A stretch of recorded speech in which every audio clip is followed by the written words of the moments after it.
Kavalspressen.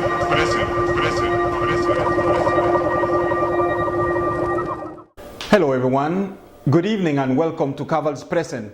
I'm Ponce Ferguson, here with my sidekick, KP the Skunk. Before we begin here today, I'd like to extend my deepest sympathy to the French people for the atrocities suffered this week as ISIS set off a series of bombings which killed over 150 people. Our sincerest condolences to France, especially to Paris. Mes plus sincères condoléances à la France. I begin with this, and I would have liked to begin our broadcast this evening on a good note, but frankly, I can't. I have too many questions rolling in my head that got me on the edge, sort of. It's just that there are things happening in our world today that just doesn't seem right, it doesn't compute. Would you like me to share some of these questions with you? Well, here we go. How can one evil organization like ISIS create so much fear in the world? Or perhaps the question should be, how can the world, the powers that be, allow such evil to spread fear and chaos in the world? A terrorist group killing, murdering, and assassinating people at will, and no one seems to be able to stop them. How can that be? How can it be that in this modern day, with all of our technical gadgets and computerized devices and drones and satellites and all sort of technologies, we cannot come up with a simple solution to stop that evil from spreading? We have telescopes so powerful that you can actually see a penny dancing on a needle, miles and miles away. But we claim we don't have the ability to get rid of terrorist groups like the Islamic State. Why? Why is it so difficult for powerful countries to come together as one and fight ISIS and get rid of that diabolic organization once and for all? Why is it so difficult for countries like the United States, Russia, Germany, France, China, and others to come together once? This once, set all their differences apart and come together for the good of all humankind against this evil. Why? Imagine if the world's most powerful nations came together to fight ISIS. Imagine if they put all their intelligence together and military capability and gain victory over this rotten evil. Imagine the message that would send to all other terrorist organizations. Imagine that. It seems as if joining forces is no Avengers for the world's superpowers. Instead, it seems as if the G8 would rather stand aside and see ISIS murder their own citizens. If allowed, ISIS will be here for the long haul. They will continue to create havoc and spread terror, and until the world's superpowers realize that the only way of getting rid of this evil is to go Avengers on them, the bombings, killings, threats, and terror will continue. The bombing in Paris, France this week and the downing of the Russian aircraft a couple weeks ago are just two of the latest atrocities this terrorist organization have done and will continue to do. How long should they be allowed to kill, maim, and destroy the lives of so many innocent people? When will the world's powerful nations come together and stop this evil threat? No, I don't mean a United Nations peacekeeping effort. I mean a strong united military front with the most powerful modern weapons that exist to stop that evil from spreading. What have to happen for these military powerful nations to come together, to pull their resources together and fight ISIS? What? Well, I hope 911 doesn't repeat itself. I hope all the beheadings would truly cease. I hope Paris doesn't happen again. I hope another Ankara, Turkey doesn't happen either. I truly hope that the powerful nations of the world can set their differences aside and just for one moment join forces against ISIS and wipe it out. That may be wishful thinking, but it needs to happen. It must happen. We'll be right back. Hey, hello everybody. Ponce Ferguson here from Kavalspressen. Just want to invite you and remind you that on November 24th I will be right here and I will cook my favorite recipe. Yes, my favorite recipe just in time for the Thanksgiving holiday, November 24th at kpresent.com. kpresent.com. And in the news this week, the United States arrested two of Venezuelan President Nicolas Maduro's relatives this past week. The Department of Justice announced today that Efraín Antonio Campo Flores and Francisco Flores de Freitas were arrested in the Republic of Haiti on Tuesday and brought to the United States based on charges that they conspired to import cocaine into the United States. Indeed, they are related to the Venezuelan president through his wife, Campo Flores, and Flores de Freitas are Mrs. Maduro's nephews. Well, I can't wait to see how this one is going to play out. See, I can hear right now Maduro saying that the United States is harassing his family since they can't get to him. Probably is what he's going to say. Okay, a federal judge sentenced a former member of the leftist Revolutionary Army Forces of Colombia to 27 years in prison. This happened on Tuesday. For his role in 2013 kidnapping of 3 United States defense contractors held for 5 years in Colombian jungle. The penalty was the maximum sought for by the United States prosecutors for Diego Alfonso Navarrete Beltran, 42. Navarrete Beltran pleaded guilty before United States District Judge Royce Lambert of Washington to being a primary guard of Americans Mark Gonzalez, Thomas Howes, and Keith Stanzel. All right, and finally in the news today, in South Africa, the families of South African striking miners shot dead by police at Lumley's Marikana mine in 2012 have issued a summons for Deputy President Cyril Ramaphosa over complicity in their deaths, the presidency said yesterday. The violence around the Marikana mine during a strike of August 2012 culminated in the police shooting 34 striking miners dead. A summons has indeed been served, and lawyers of Deputy President Ramaphosa, arising from the Marikana tragedy, Ramaphosa has instructed his lawyers to defend the action. A statement released by the presidency said Ramaphosa was a director and a shareholder of the mining company where the shootings took place. This exchange happened in emails, the communique said. All right, well, it's time for our Shoe Fly segment.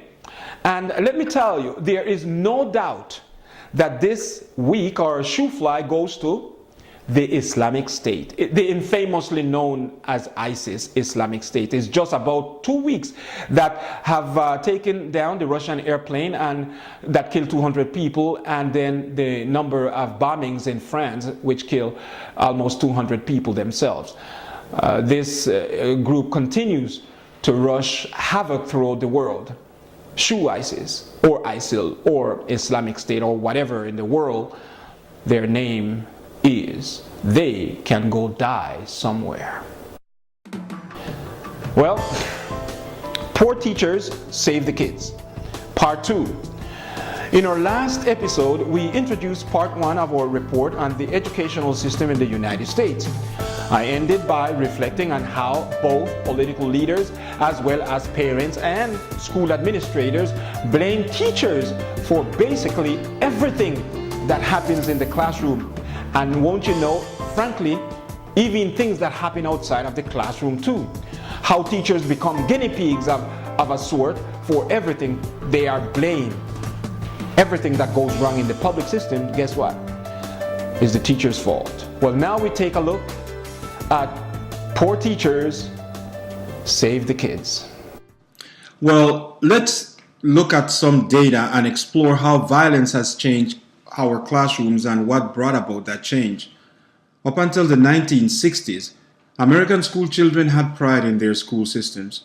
They view education as one of the ways, if not the only way, to improve their lives and that of their families. This was especially true for minorities who faced tough and difficult moments in their quest to succeed in life. But in 1962, American society experienced one of the most drastic measures in its school systems. The Engel v. Vitale case, which ended up in the United States Supreme Court and was the trigger that took prayer out of schools. It was this landmark case that started the downfall of American public schools. As prayer received an F in schools across the country, students started to lose respect for their teachers and their own parents. Violence increased and all sort of promiscuous activities swept across school buildings in the United States. Students now felt that they didn't have to answer to anyone. They felt free to do as they pleased. Thus, disruption and violence ensued, which affects enormously student grades. For example, for 15 years before 1963, pregnancies in girls ages 15 through 19 years of age had been no more than 15 per thousand. After 1963, pregnancies increased 187% in the next 15 years. For younger girls ages 10 to 14 years, pregnancies since 1963 are up 553%. Before 1963, sexually transmitted disease among students were 400 per 100,000. Since 1963, they were up 226% in the next 12 years. The educational standard of measures has been the SAT scores. SAT scores had been steady for many years before 1963. From 1963, they rapidly declined for 18 consecutive years, even though the same test has been used since 1941. A 1987 survey by the United States Department of Health and Human Services found that more than a third of 8th and 10th graders said they had been threatened with some sort of violence. 14% reported being robbed and 13% said they had been attacked within the past year. Another report by the National School Safety Center found that almost 300,000 students are attacked in schools every month. Over 2 million students are the victims of theft. Approximately 5,200 secondary school teachers are physically attacked at schools in a month's time, while 6,000 per month report extortion or robberies against them. A July 1989 survey by the American Federation of Teachers reported that over 80% of AFT officials around the country considered teenage violence a bigger problem today than in the past. In fact, surveys for the Phi Delta Kappan, a prominent education magazine by the Gallup organization, have consistently ranked violence and discipline problems as one of the major reasons why public school teachers leave the profession. School violence is a serious problem, especially in public schools. Improving the quality of American education is difficult without also addressing school violence, since regardless of how good the teachers may be or curriculums are, violence makes it difficult for teachers to teach and students to learn. All of this started immediately after prayer was taken out of schools. Coincidence, you say? I don't think so. Just ask John Lennon from the Beatles and many more who mock God. Unfortunately, the modern public schools in America is ill-suited to develop a realistic response to school violence. A host of administrative decisions, court rulings, and legislative actions have created such a maze of regulations that school principals and teachers are often unable to exercise meaningful control over their schools. While that is true, it is also true that emulating the good from the past can only help us in the future. Well, let us know what you think about this or any other topic we present on the show. Stop by our website at kpressen.com. It's on your screen right here. Let us like us on Facebook at kpressen and follow us on YouTube and Instagram also at kpressen. You can follow me at P Ferguson, where the S is a 5. Healthy living, one of my favorite sections, is coming up right now. We'll be right back.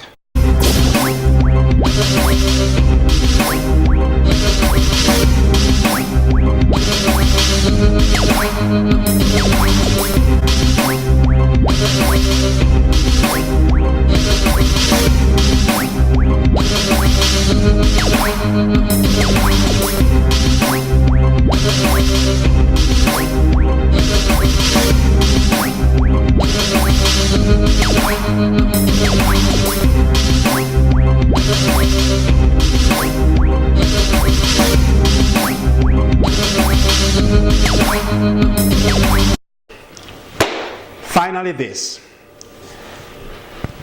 Immigration. A worldwide epidemic? What? Is the immigration crisis becoming an epidemic across the world? People have been migrating from their country of birth to a host country since creation, right? But in the past 2 years, immigration has become rampant, not only here in the United States, but around the world. In our next episode, we are going to take a look at a tiny, small country in Central America where immigration has become a problem, a huge problem. That is Costa Rica.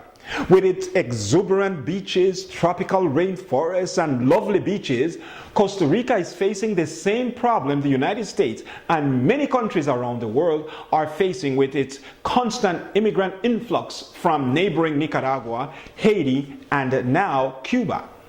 It seems as if 2015 has become the year of the migrant or immigrant. Every day, more and more people are migrating from their home countries, trying to escape war-torn zones and even poverty. That's all good, but migrants' freedom, or search thereof, has become another country's financial burden. And more than a burden, the influx of so many has divided entire countries. Such is the case of Costa Rica. Migration in motion. A look at immigrants in Costa Rica on the next Kavalspressen. Well, folks, that's it for now. I thank you for being here with us. Hope to have your company next time. In the meantime, scroll over to our website at kavalspressen.com. Like us on Facebook and follow us on YouTube and Instagram at kavalspressen.com. You can follow me also on Twitter at pferguson, where the S is a 5. À tout le monde en France, bonne chance, mes amis. En nom de Kavalspressen, nous sommes la France. For all of us here at Kavalspressen, I'm Paul Ferguson. Good night. Kavalspressen.